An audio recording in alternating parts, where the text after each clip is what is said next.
we wanted to talk about our meeting with President Masoud Pezeshkian, the new president of Iran, who visited New York, where he was confined to a 6-block radius, and invited us to a special meeting between himself and what his team called the senior media managers of the US.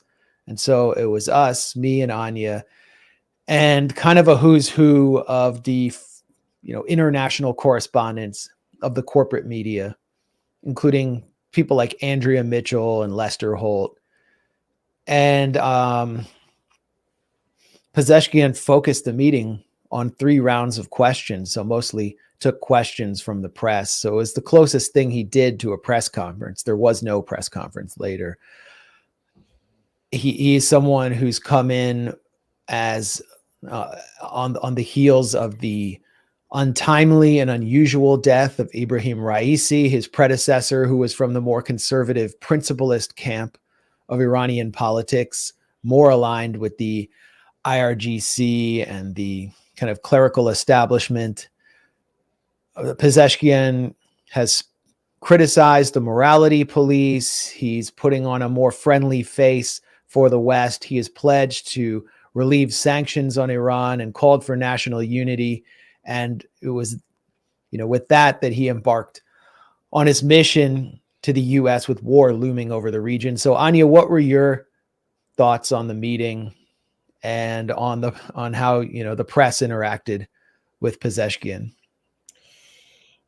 Well, the press, it was as if he was attempting to communicate a message that just completely fell on deaf ears. The mainstream reporters really seemed to only pay attention when they were asking their questions about, will Iran stop Hezbollah from firing rockets toward Israel, or will they stop the Houthis in Yemen? Basically, the talking points that we've heard Iran address over and over again. We've heard them address that question, saying that they don't actually control these groups the way the U.S. press portray them or would like to believe that they do. But that was really what they wanted to focus most of their energy on, when in reality, Pezeshkian was clearly there to implore very strongly, like not necessarily beg, but attempt to drive home the point that Iran does not war. He just said again and again, please do not believe the lies that Israel is putting out there in order to push our region to war. No one in the region benefits from war other than Israel. Basically saying we would like to keep our country intact. We would like to just have normal relations with the West. We'd like to be able to buy medicine. We'd like to be able to buy food and the products that we've been cut off from as a result of sanctions. And we want peace. At one point, I even think he said something along the lines of, we're humans too. And that does seem to get lost in the coverage of Iran, especially when you consider how restrained they've acted over the past year. But while he was talking and when he would make a lot of these other, I thought, pretty good points, it just seemed like no one was listening. And I imagine that's the frustration that the Iranians deal with when they're addressing the administration or US officials as well. It's as if no one is dealing with them in good faith. When if we did, we could actually, I think, resolve a lot of our differences or perceived differences. I actually think that from the perspective of US interests, there's no reason for us to be so hostile toward Iran. And it's really only our relationship with Israel that gets in the way. And, Andrea Mitchell, and she's one of, she's not only just an ideological Zionist, she's someone who's married into the core of U.S. establishment power. Her husband is the former chairman of the Federal Reserve, Alan Greenspan. And that's what you're dealing with here is that level of elite one-sidedness. And so it was a historic moment seeing this new Iranian president in New York saying, we don't want war. Can we just have peace? And I'm not sure that message completely got across. Even the so-called liberal elements within the press, like Robin Wright, for example, at the New Yorker, she wrote up the meeting, and I thought in a pretty fair way, but it's always from the perspective of the Democrats of wanting to get more out of Iran, wanting to get concessions, and whether or not that's what Iran is willing to put forward, not whether or not we could just stop this war and have peace and negotiation. That's just never really a question that I feel gets raised by the mainstream. Yeah. And on the question of nobody listening, Pezeshkian was constantly asked, when is Iran going to respond? That seemed to be the main question of members of the press. When will you respond? Will you respond to the assassination, the brazen Israeli assassination of Hamas Politburo leader Ismail Haniyeh in Tehran hours after your inauguration in a hotel where you were hosting him?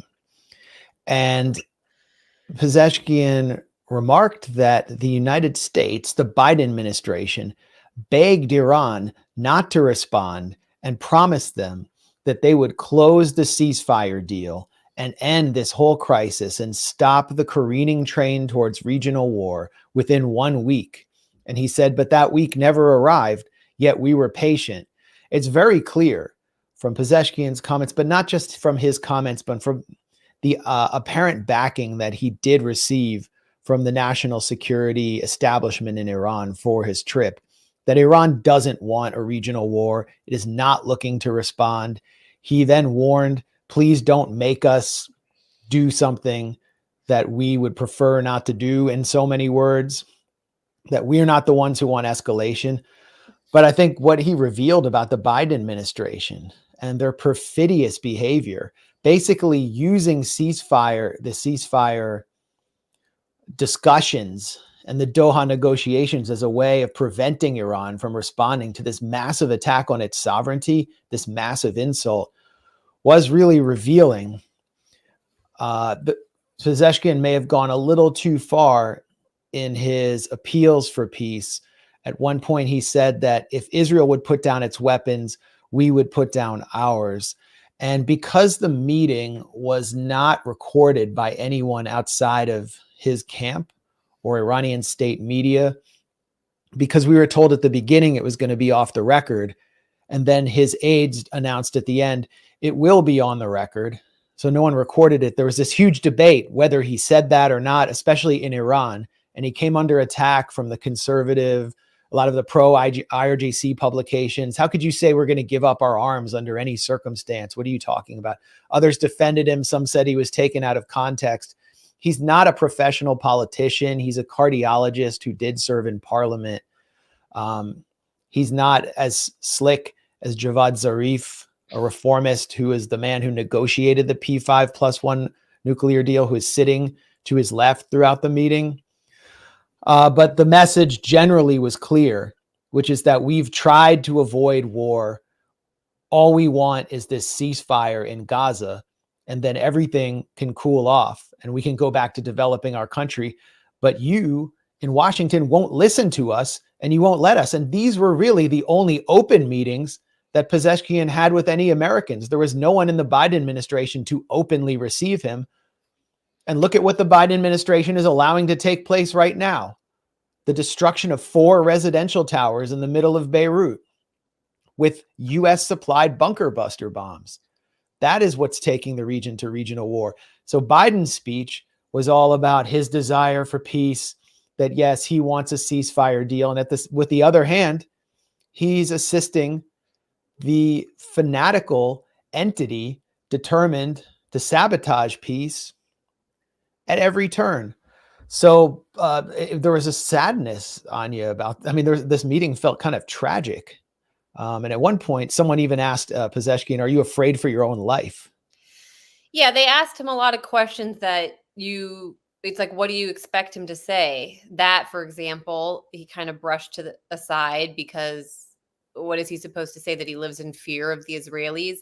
Or then there was someone asked him for the millionth time, did Iran have prior knowledge of October 7th? I mean, so many of the questions, most of them were just a waste of time, because it's the questions that you hear lobbed at Iran again and again, and it's not actually, again, engaging with them in good faith. It's just trying to put them on the spot and get them to say something that we already know how they're going to answer those questions. And so it is tragic because the situation is tragic. Just the fact that we were dealing with the aftermath of the pager attack only a week prior, and then the slow creep on Lebanon, where now it's clear that Israel seems to want to just go as far as they can into the territory and destroy that country next.